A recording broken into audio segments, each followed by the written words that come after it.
आज पवित्र अशोकाष्टमी से समग्र एकाम्र क्षेत्र चलचंचल एथिलागि श्रद्धालु एवं सेवायतों मध्य नाही नथिबा उत्साह। ए अवसर में गतकाली विलंबित रात्रि में मरीचि कुंडर पवित्र जल को सेवायतों गहन रथ निकट को नियाजाई रथ प्रतिष्ठा नीति करा जायतिला।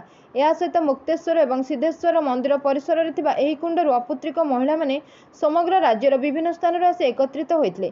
सेमाने सेठारे होइतिबा सरकारी नीलाम प्रक्रिया रे शामिल होइतिले। प्रथम गरापाणी को जगतसिंहपुर जिलार दंपति प्राप्त करिवार सौभाग्य लाभ करथिले, जहाको 24,500 टंका क्रय करा जायतिला। एहा परे अन्य महिला माने पर्यायक्रमे एही जल को प्राप्त करी मंदिर परिसर में स्नान करथिले। सेठारे अग्नि को साक्षी रखी पुरोहितों द्वारा मानसिक यज्ञ मध्य करा जायतिला।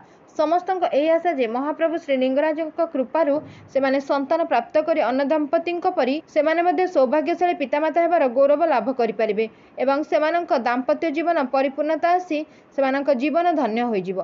मो ना सुमित्रा महांती, मो कटक आसी पवित्र अशोकाष्टमी थिबारु मुक्तेश्वर मंदिर आम आसु संध्यारे।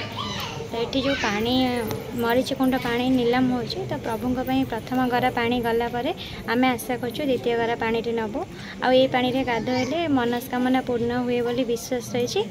आमर विश्वास रही आम जो आसु। Bureau report Ekamra news agency.